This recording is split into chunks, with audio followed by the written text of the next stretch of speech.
Hello and welcome to Theatre.Reviews with Paul Second. I'm here at the Kiln Theatre to see Retrograde. Do reviews matter? Well, I'd like to think so, obviously. I know that I take notice of other critics' reviews. So, when I saw 5 and 4 star reviews from some top writers for Retrograde at the Kiln Theatre, I just had to see it. I'd never been to this local theatre in the London district of Kilburn, so was it worth venturing beyond the centre of London? Most definitely. Keep watching and I'll tell you about one of the finest actors of the new generation, a terrific theatre that's actually only a few stops on the tube, and a play that deserves to be seen by far more than the lucky community of Kilburn. Retrograde is written by Ryan Calais Cameron, who recently achieved a West End hit with For Black Boys Who Have Considered Suicide When the Hue Gets Too Heavy. And thank you, Mr. Cameron, for giving your new play a shorter title. Retrograde is set in 1955 in the golden age of Hollywood and tells about an event in the life of Sidney Poitier during his early days in the film industry when he came up against racism and the so-called Hollywood blacklist, which aimed to cancel, as we might say today, anyone with so-called anti-American views. It doesn't matter if you don't know who Sidney Poitier is. Just take it that he was a great actor at a time, a lifetime ago, when black performers were largely playing servants, but were on the verge of getting leading roles. And that his experience could be that of anyone who finds their career threatened because they want to exercise their right to free speech, or indeed anyone who's been asked to compromise their integrity for the sake of a job. First, a quick word about the Kiln. It's been the petri dish for many new plays, including in its early days Return to the Forbidden Planet, and more recently Moira Buffini's Handbagged and Florian Zeller's The Father.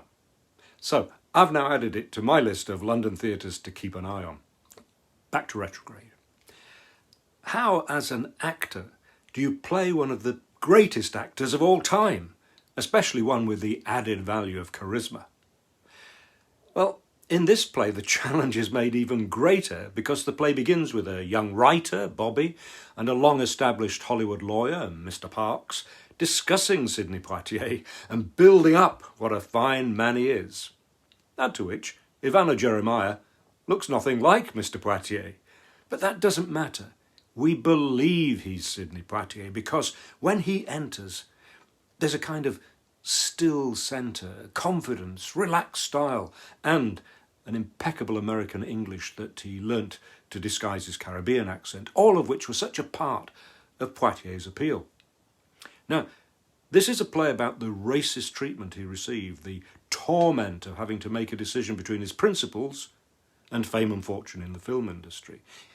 He should be the centre of attention, and Ivanno Jeremiah makes sure that he is. When he's on stage, it's hard to look anywhere else, excellent as the two other actors are.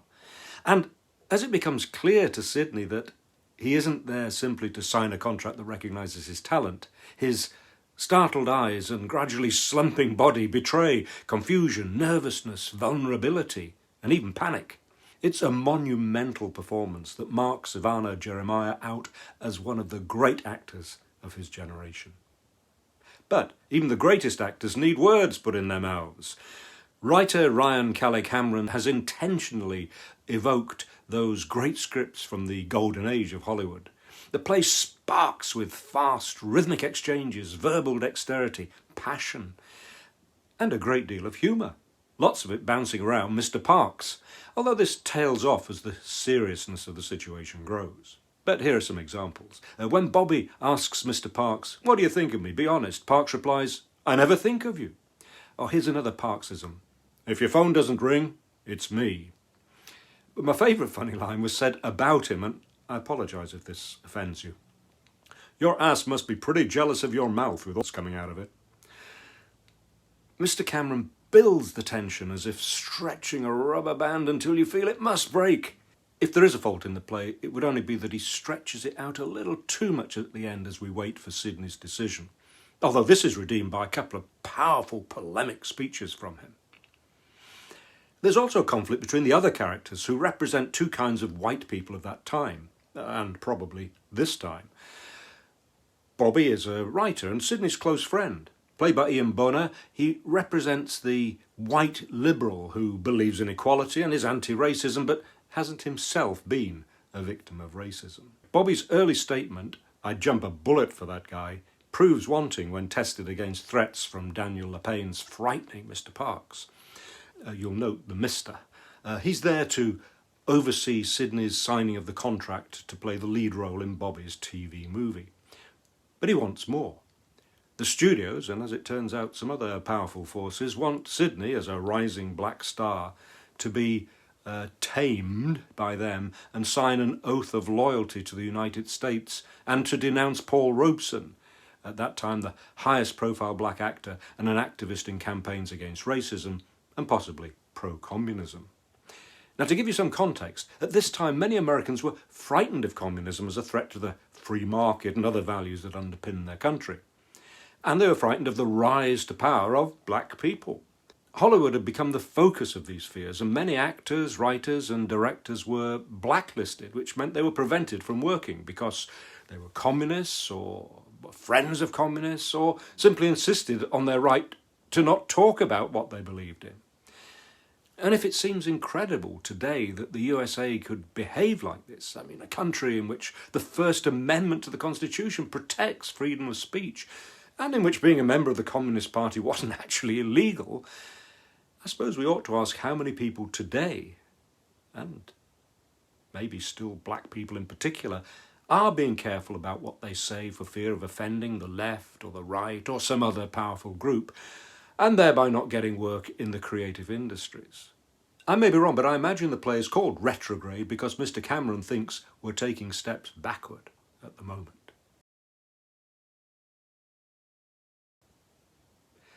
Now, Mr. Parks represents fascism, with its denial of facts, its bullying, its call to patriotism, and its identification of those that disagree as enemies of the state. Mr. Cameron makes little attempt at subtlety, but that doesn't stop Mr. Parks' words and his shark-like smile sending a chill down your spine. Director Amit Sharma does a great job at maintaining the tension through what is actually one real-time 90-minute scene. Now, I'm guessing that Mr. Sharma is responsible for the way clothes and furniture play an important part in the production. All three men wear hats, jackets and ties, as was the fashion then, although Sidney's clothes are much brighter than the others' plain suits. And early on, Mr. Parks bullies Sidney into taking off his tie, thus establishing superiority over him, just as he forces whiskey on him. At various points, the level of tenseness is indicated by hats and jackets being taken off or put on. The set is a naturalistic, convincingly 1950s office designed by Frankie Bradshaw, whose imaginative versatility and eye for detail have been responsible for Blues for an Alabama Sky at the National, her award-winning Donmar and West End production of Sweat, and Kiss Me Kate in the cramped confines of the Watermill. The creation of two areas, one of comfortable chairs, the other a desk and more formal seats, allows for continuous movement around the stage. To sum up, Retrograde brings to our attention two people who are destined to be major players in the future of theatre. Ivanno Jeremiah, giving an unforgettable performance, and an electric play by Ryan Calais Cameron. I urge you to get on that Jubilee line and make the trip to the Kiln. You won't regret it.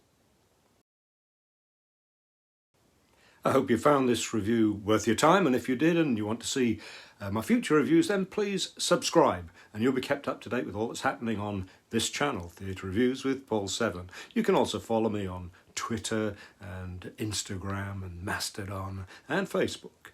And if you want to read my reviews, go to Theatre.Reviews. Thank you for watching.